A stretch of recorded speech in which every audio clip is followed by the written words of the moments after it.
আসলাম তোমাদের সেই ডলের বহু প্রতীক্ষিত বিয়ের ব্লগ নিয়ে। আগের ব্লগে তো তোমরা গায়ে হলুদ, মেহেন্দি, বিধি সবটাই দেখেছো। তো আমাদের বাড়ি থেকে জাস্ট 5 মিনিট দূরত্বে একটা আমরা মাঠ নিয়েছিলাম। সেই মাঠটাকে ইভেন্ট ম্যানেজমেন্ট দিয়ে সাজিয়েই করা হয়েছে বিয়ের অনুষ্ঠানটা। তো চলো দেখতে থাকো, বিয়ের পুরো অনুষ্ঠানটা তোমাদের সাথে শেয়ার করছি।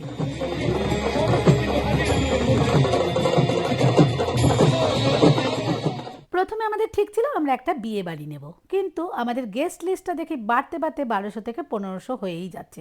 তখন আমরা ঠিক করলাম যে এই আমাদের বিরাটি বা আশেপাশে তো কোনো বড় বিয়ে বাড়ি নেই এতগুলো লোকের জন্য। তো আমরা আমাদের বাড়ির পাশেই এই মাঠটা নেব ঠিক করলাম, যে ইভেন্ট ম্যানেজমেন্টকে দিয়ে সাজিয়ে করবো, যাকে মোটামুটি সাজিয়েই ঠিকঠাক করে করবোই ভেবেছিলাম। এরই মধ্যে তোমাদের দাদারই একটা চেনা পার্টি বাবাই, ও দাদার থেকে মালও নেয় আর পুজোর কাজ বিয়ের কাজ এরকম করে। তো ওকেই ডাকা হলো, ওর সাথে বসে ওর কিছু কনসেপ্ট, ডলের কিছু কনসেপ্ট মিলিয়ে আমরা তারপরে ওকে বলে দিলাম এই এই জিনিসগুলো করতে হবে। পুরোটাই ডলই ঠিক করে দিয়েছে কোথায় কী করতে হবে। আমরা তো সত্যি কথা বলতে এখন অত বুঝিও না। তারপর বাবাইয়ের সাথে ও যোগাযোগ করে এগুলো করেছে। তো দেখো প্রথমেই রাস্তাটা দিয়ে ঢুকে এন্ট্রি, তারপরে ছিল একটা গণেশের স্ট্যাচু, সেলফি জোন, তারপরে এই যে দেখতেই পাচ্ছ, আমি মুখে আর কি বলবো, জাস্ট ভিডিওগুলো তোমাদের দেখাচ্ছি, তোমরা দেখে নাও। অসাধারণ সাজিয়েছে, আমি বলছি না, সবাই বলেছে। কোনের দিকের পিওভি এখান দিয়ে লুকিয়ে লুকিয়ে দেখছি।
এরপরে তোর বেলা আর কয়েক মাসের মধ্যে।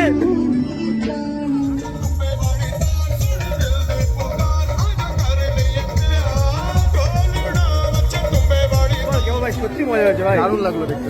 আমার শুধু আমার এই তিন বন্ধুর কাছে এটাই যে স্বপ্ন হয়ে না থেকে যায়, না না এরকম বিয়ে করে আমরা ডেস্টিনেশন ওয়েডিং করবো।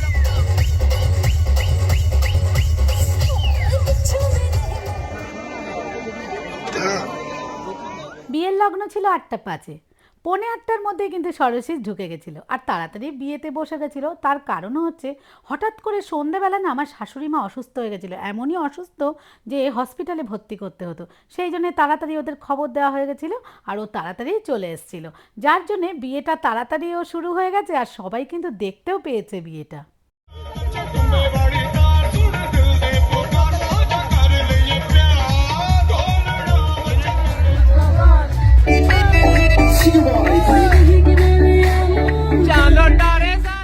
ষোড়শীদের জুতো শালাশালিরা লুকিয়ে ফেলেছে, তো অনেক কথাবার্তা সব কিছুর পর কিছু দক্ষিণা দিয়ে ষোড়শীদের জুতোটা ছাড়িয়ে নিল।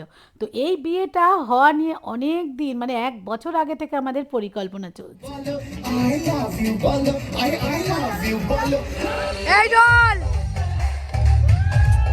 এখানে দেখতে পাচ্ছ পানের ভ্যারাইটি, অনেকেই বলেছে যে পান এত দারুণ ছিল না। তো আমাদের ক্যাটারিং দেওয়া হয়েছিল বাবুল ক্যাটারারকে, অসাধারণ রান্নাবান্না হয়েছে, প্রত্যেকটা লোকে বলেছে। আমি অবশ্য সোমবার খেতে পারিনি। চিকেন চাপ, মাটন বিরিয়ানি, চিংড়ি, ভেটকি, মানে নানা রকমের আইটেম ছিল, সবাই খেয়ে খুবই ভালো বলেছে।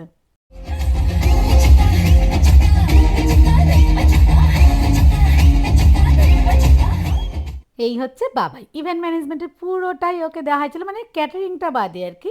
সাজানো গোছানো ও সর্বোচ্চটুকু দিয়ে সুন্দর করে সাজিয়েছে পুরো মাঠটা। আমরা খুব কনফিউশনে ছিলাম কি হবে না হবে, তো সত্যিই ভালো বলেছে সবাই। আর সবাই যখন ভালো বলছে তখন তো আমাদেরও মানে মন থেকে আমরা শান্তি পেয়েছি। তো তোমরাও তো পুরো ভিডিওটাই দেখলে, কেমন লেগেছে কমেন্ট করে কিন্তু অবশ্যই জানিও। আর এখানে দেখো খাবারের অনেক লাইভ কাউন্টার ছিল, রুমালি রুটি, তারপরে হচ্ছে নান, মানে মানে পুরো মাঠটা জুড়ে এপার থেকে ওপারে বুফে খাবারের জায়গা ছিল, প্রত্যেকে খাবারেরও প্রশংসা করেছে। দুর্ভাগ্যের বিষয় সোমবার ছিল, আমি খেতে পারিনি।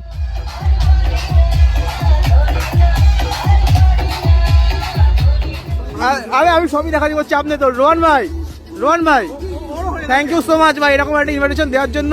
আমরা সারা জীবন মনে রাখবো ভাই, এটা একদম সারা জীবন। এর পরের বার আমরা রোহনের বিয়েতে আসবো।